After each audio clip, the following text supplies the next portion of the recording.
is Pendse. I was till recently Vice President on a PFSO for Lavgan Dockyard, having worked with Angre Port as well near Ratnagiri. I would speak on the port security part, risks, threats, and the activities that are performed by upcoming port for the ISPS compliance.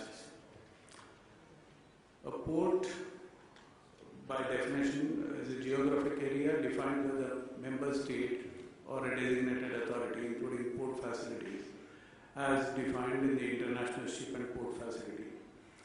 There are threats, which are any unlawful act which can endanger any activity within the port premises, damage to the property, damage to the employees, damage to the cargo. Those are the threats. What are the securities? A condition whereby the level of risk is deemed to be acceptable. So any port or a facility should provide a level of security to the extent available.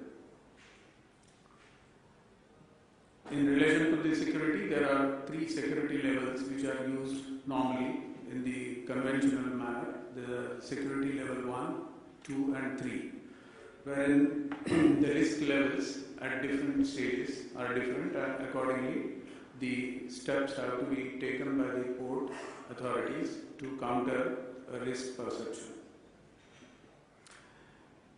Ideally, talking about the security of a port, 2 agencies mainly are involved: are the International Labour Organization, Geneva, and the International Maritime Organization, which is based in London.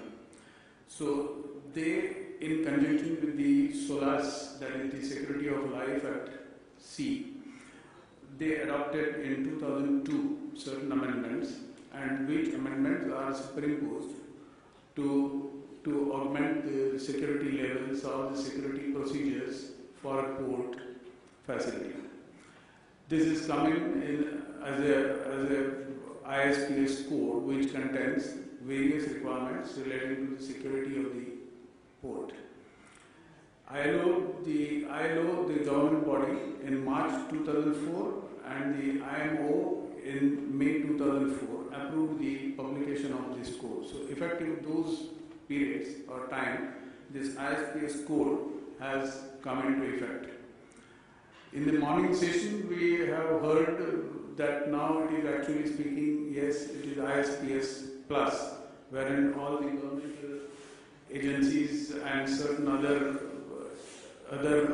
things have been introduced, which are in addition to the ISPS compliances. What are risks at a port?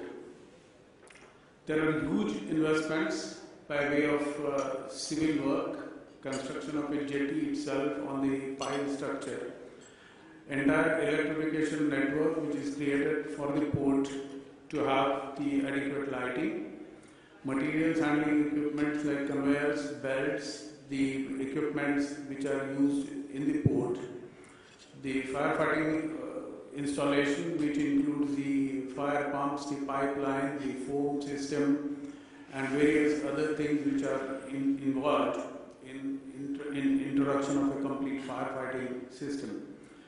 Then there are navigational aids like radar, administration blocks, offices. There are many human beings at work by way of right from the workforce to the topmost officials working in the port. There are huge amount of materials, the raw materials, the cargo in terms of containers, and a lot of money definitely is at stake. So any unlawful acts that are posed by anyone present or transiting through the port can endanger the facility, can endanger the employers, materials, cargo, etc. And therefore, ISPS code identifies the potential risks and the potential weaknesses in the port's system. This is basically the part which is in the ISPS process implementation as the assessment mode or assessment phase. It also determines the security roles, tasks and measures to detect and respond to these unlawful acts. Each port needs to have a security policy in place and which needs to continuously dwell upon the imposition of existing or prevailing circumstances to be incorporated in the safety policy that needs to be in place always. The aims of security measures are to maintain an acceptable level of risk at all security levels, and measures should be devised to reduce risks and should revolve around the procedures to establish and control access to the restricted areas and other vulnerable points within a port area.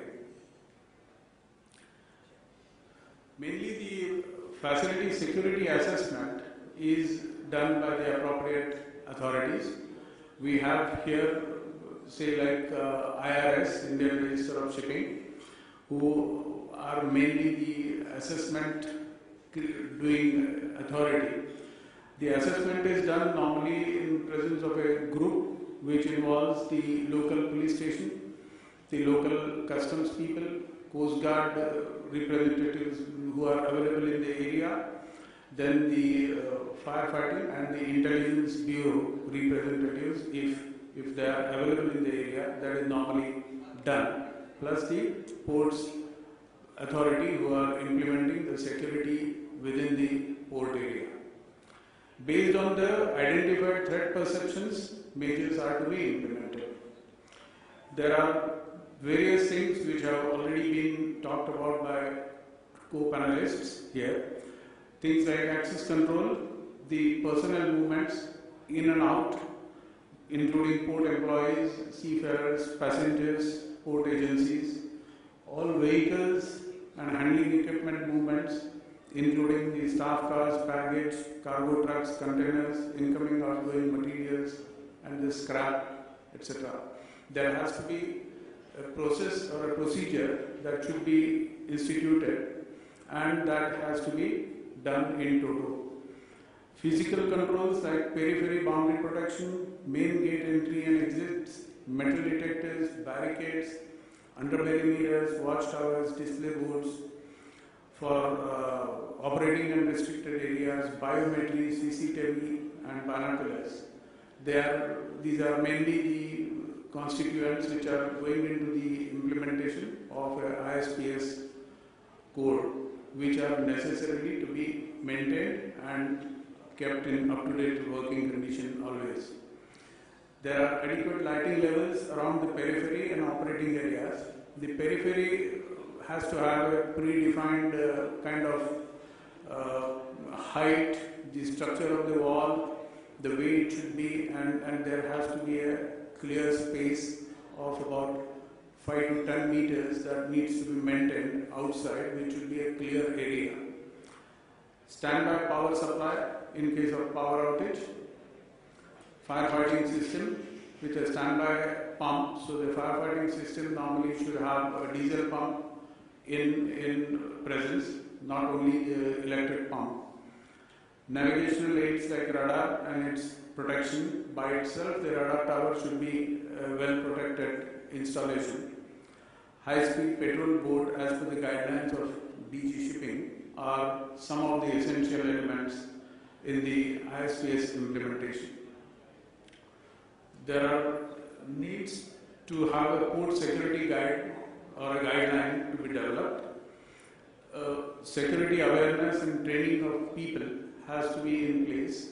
A security agency which so far has to be in place was necessarily to be approved by the IG police in Navi Mumbai.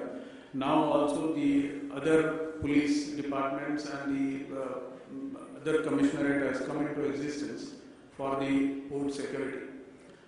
There should be a port security advisory committee needing to be formed, which in different places needs to have the government administrative department, that is from the collectorate, the police, the firefighting people and the customs. They need to be along with the port office or the MMD's representation in the area need to be a part of the Port Security Advisory Committee, which is headed by the ports management by itself. A PFSO has to be a trained port facility security officer, which is needed to be designated for each port. Based on the port facility security assessment, after the implementation of all these and such like steps that are executed or implemented, a port facility security plan needs to be produced, which should be in place, which needs to be submitted to DG Shipping, basically the wing of DG Shipping, that is MMD, Mercantile Marine Department. And after this is submitted, the MMD, along with maybe or probably a DG representative himself, will check whether all the security measures that have been talked about are in place. There are also requirements that a disaster management plan and an oil spill contingency plan need to be in place for a port facility. So once the PFSP is approved by the designated authority, the port can operate as a full-fledged ISPS compliant port. So this was all from my side. Thank you very much. I must thank the organizers of this seminar and also the MMB for my presence here, for inviting for this small short presentation. Thank you very much.